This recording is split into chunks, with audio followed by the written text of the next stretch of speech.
Is Justin Fields back? The Bears may not have gotten the win, but Justin Fields looked great. We're going to dive into it. I'm Alexis Jade, and this is the Shecago Bears. Welcome in, everybody. I know I'm maybe a little too cheerful for a loss, but honestly, I took time to record this one. I waited a little bit. Normally, I record immediately after the game.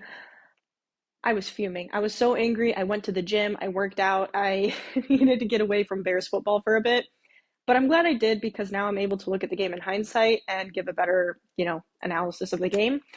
But I'm definitely still disappointed in the loss, do not get me wrong, but I'm feeling a little bit better now in post. Physically, I'm not better. I have a cold, so you'll hear that. But if there's some voice cracks in here, just go with it and pretend it never happened. Or you can screen record it, whatever you choose to do. But let's dive into it. The Bears lost to the Lions, obviously. Now, this one stings not because the Bears were expected to win. The Bears were expected to lose, which is why I think this stings more. Everyone in the nation predicted the Lions to beat the Bears. We predicted the Lions to beat the Bears. We were hoping for at least just a competitive game. Well, we got that, and we almost got the win. We were up by 12 points in the fourth quarter, and I think that's the part that stings the most for Bears fans, is that we almost came away with a win against the division, the leaders in the division, and a playoff contending team. And we almost beat them with Justin Fields in this offense and the defense. And I think the part that was so disappointing was that a lot of the reason that we lost came down to coaches' failure to execute. Now, of course, the coaches came back on the podium later, well, Flus did at least, and said it was execution, which, yes, is always true to some extent. But the real reason we lost isn't because players didn't execute. It was because the coaches played scared, and they called a scared game. There was no pressure on the defense. There was no push on the offense to try to get a lead, to hold the lead. And I actually even tweeted, I don't know what you call it now on X, but that when we went for it on the first 4th and 1 in the second half, I said go for it, and everyone was like, no, don't go for it. And I was like, yeah, I get it. Like, maybe it's a little risky right now, take the 3 points. And we weren't as close. It would have been harder to go for it there. But what I didn't like was the second 4th and 1, 4th and 2, not going for it. Mainly because, one, on the first, I think it was the first and second down, or second and third down, it looked like Justin Fields got the first. And the ball was spotted poorly twice. So for the first thing I was upset is because we never challenged that. We never challenged the placement of the ball. But obviously I don't have the angle that they do, so maybe it wasn't worth challenging. But I thought Fields got the first, or at least closer than what they marked him at. And then on top of that, you're within the red zone for the Lions. It is 4th and 1, 4th and 2. If you score a field goal here, it's still a 2-score game. You're not increasing the deficit by much. If you go for the touchdown here or run more time off the clock, that could have been the difference in the game. We would have been up another 7 points on top of the 2-score lead, and we would have ran time off the clock. So I'm not someone who in hindsight said, oh, we should have gone. No, in the moment I said we should go for it. And unfortunately, as much as I like being right, I was right. And that, among a bunch of other things, is the reason we lost the game. The defense had a good game. You have to give them credit where credit's due. They weren't able to stop. The defense had a good game. You have to give them credit where credit's due. But they had 4 takeaways, which is great. I mean, I was ecstatic about that. However, they let the Lions score 14 points in like 3 minutes, and that sealed our fate. We lost our 12-point lead. We were now trailing with like 2 minutes left in the game. You can't let that happen. And I even said that when I said we should go for it on the second 4th and 1, 4th and 2, and people were like, no, we can't go for it here. Like, I'm fine with the field goal. Our defense has been playing well. I'm like, have they though? They've been playing well and they've gotten takeaways, but they've been showing that they're struggling to stop the passing game with Jared Goff. The reason they stopped is because they've gotten interceptions, which is great. I'm not saying they didn't have a good game. I'm just saying I personally saw the trajectory of where this was going and did not have faith that the Bears defense was going to be able to stop a passing attack and a hurry up offense with Jared Goff and the Lions offense with Ben Johnson coordinating those plays. I knew it was coming and it happened. And I'm not saying I'm some football guru, but I felt it coming, and then it happened, and I was like, why am I, Alexis, able to figure this out, but our coaching staff isn't? I think that was what was frustrating to me. I wasn't happy about being right. I was like, why am I able to sit on my couch and figure this out, but our coaching staff can't? So that, amongst many other factors, went into the Bears losing this game today, or the game on Sunday, and it was just very frustrating because we had the win, and Justin Fields played great. Getting into Justin Fields, he had a great game. I mean, you couldn't ask anything better from your starting quarterback. Yes, there was some moments where maybe he didn't take a check down and held the ball, or he missed the first deep shot to DJ Moore. First of all, it was his first game back in over a month. Second of all, he's still playing with an injured thumb, and on top of that, gushed open his middle finger on his throwing hand on top of that. And every quarterback, even if you're Patrick Mahomes, look at the game that just happened against the Eagles and Chiefs. Both really good quarterbacks that didn't have great games. Even Patrick Mahomes, which I'm not saying Justin Fields is Patrick Mahomes, I'm saying even one of the greatest quarterbacks of all time has bad games or good games with a few missed throws, or they're taking a sack when they should have gotten rid of it. It's part of being a quarterback. You cannot be perfect. But Justin Fields has had a few games this year where he's been pretty damn close too. And Fields haters are going to argue with me on that one. But I mean, you look at the Broncos game up till the fourth quarter, he literally had a perfect game. You look at the Commanders game, I mean, my God, the passing stats got a little, the completion ratio got a little off because he had to throw it out of bounds a few times in the fourth quarter. But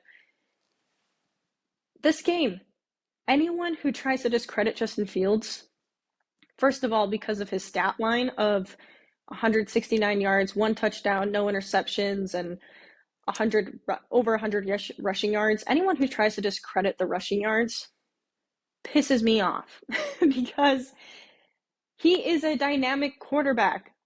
He is not a Tom Brady. He is not a Drew Brees who sit in the pocket and pass. That is not Justin Fields.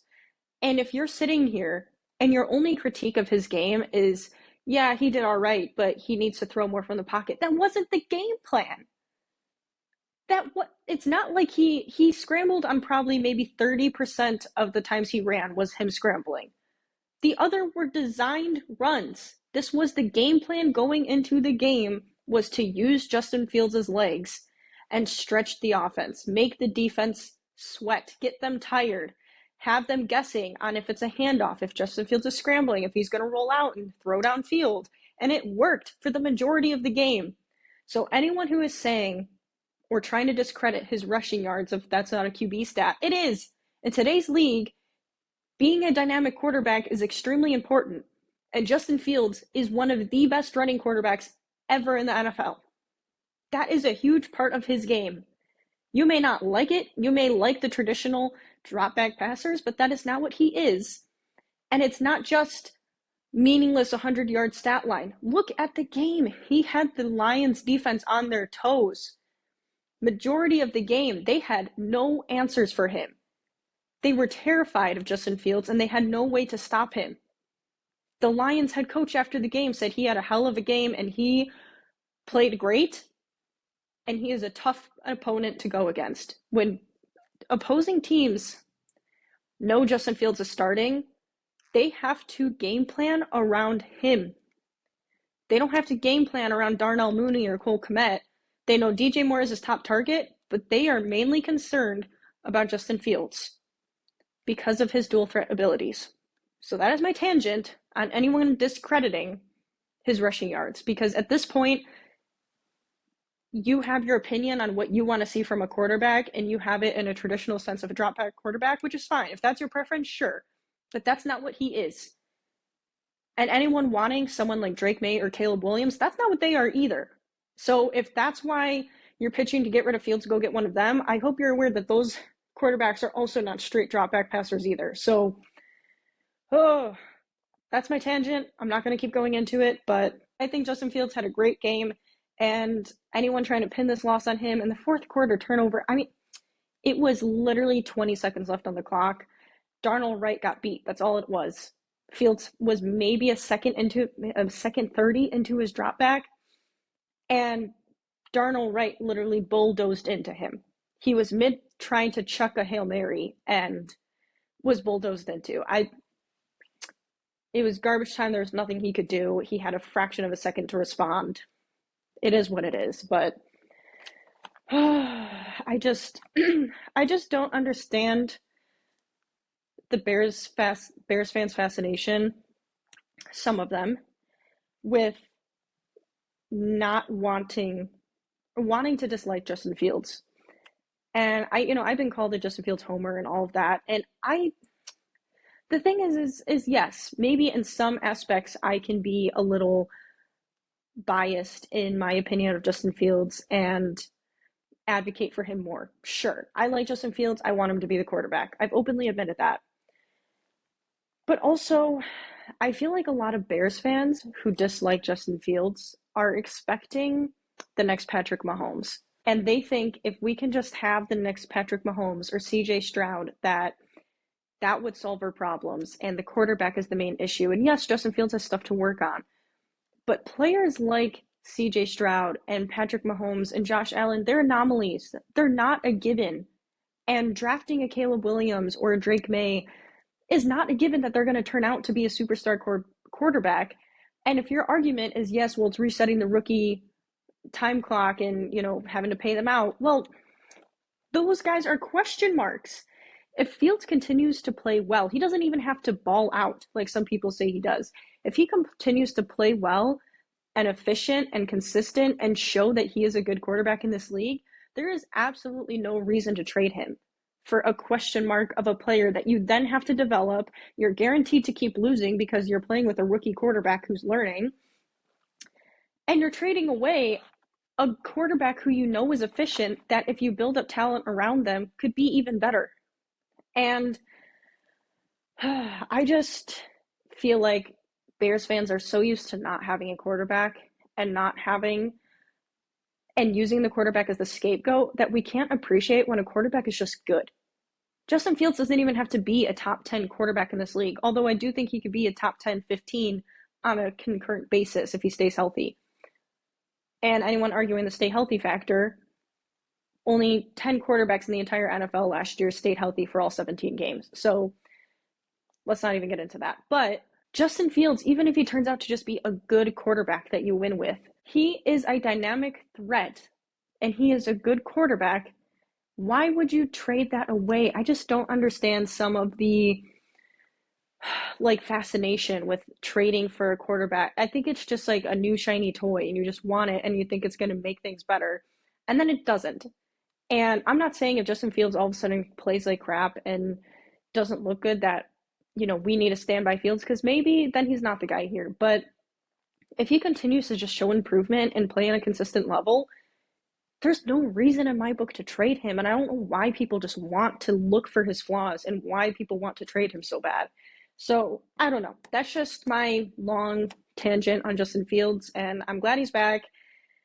Call me a Fields homer if you want, but I root for the players on our roster, and I'm rooting for Justin Fields. And I think Justin has more than enough of the talent and more of enough experience of a quarterback to be able to be the starting quarterback of the Bears for the future.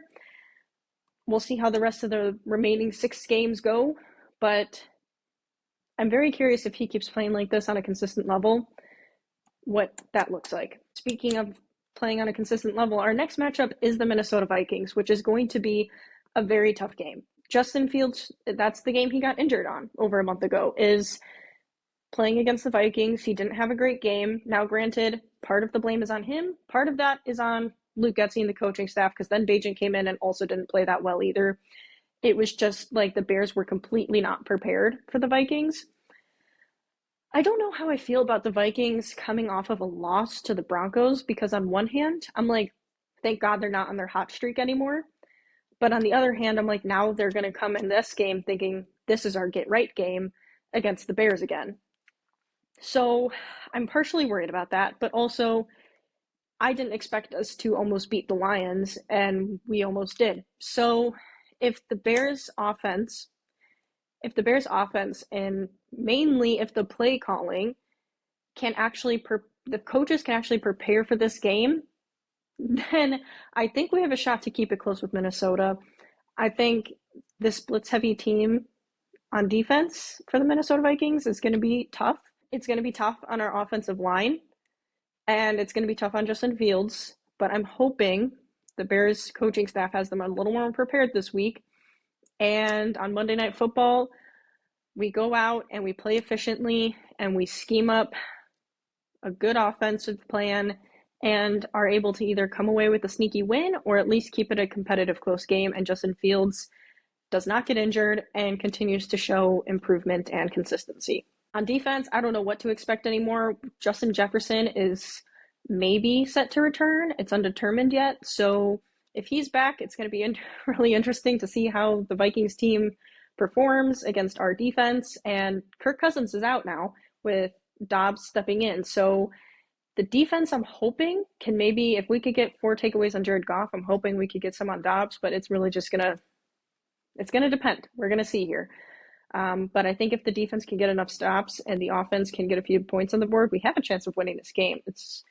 I think it's going to be another close one. Now, hopping into NFL news of the week real quick, we have Joe Burrow. Joe Burrow is out for the remainder of the season with a wrist injury.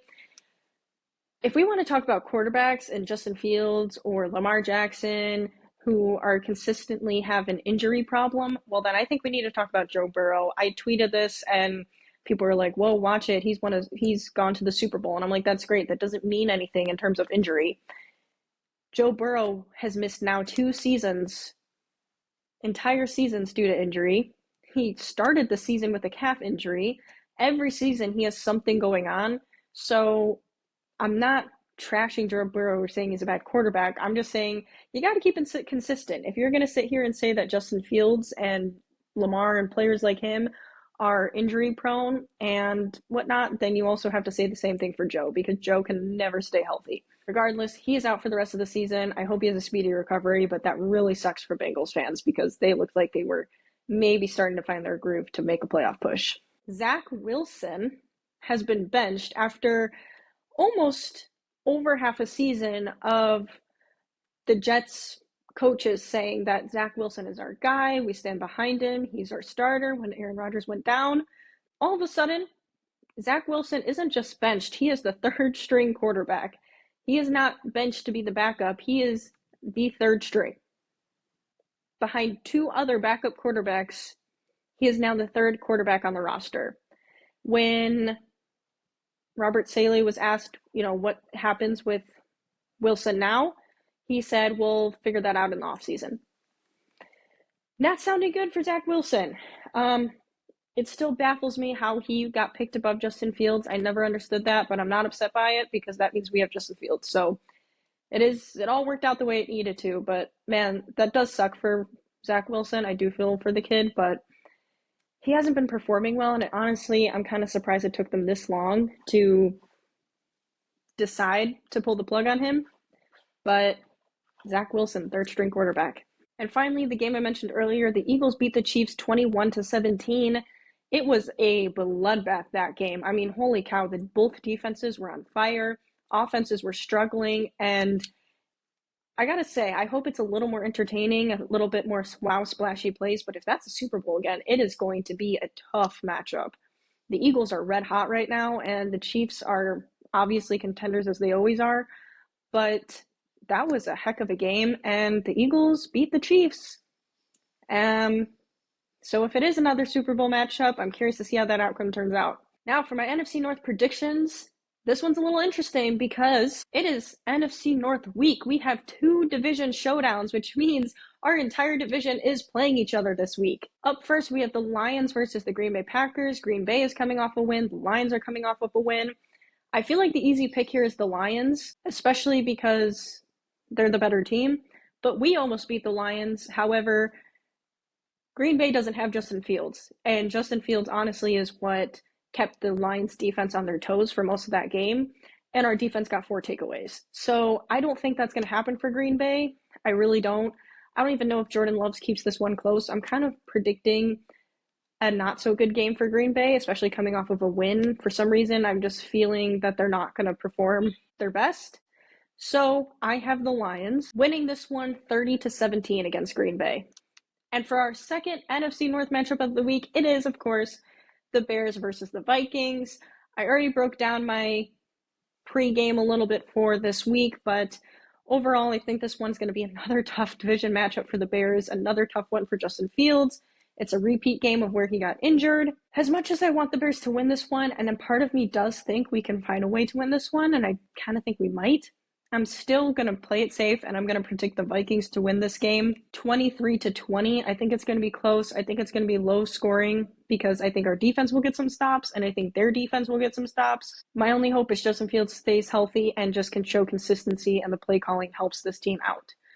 Finally. But I will be more than happy to be proven wrong and have the Bears come out and win this game. I really hope that the loss we took to them the last time we played them was a slap in the face and we're way more prepared going into this week, but I have no faith in the coaching staff, so I guess we'll see. Overall, guys, glad Justin Fields is back. Looking forward to an NFC North showdown all around for our division this week. I appreciate you all for watching. Thank you for those who follow, like, subscribe, comment. Let me know your game predictions down below for both games in the NFC North this week. And as always, I'm Alexis Jade, and this is the Shecago Bears.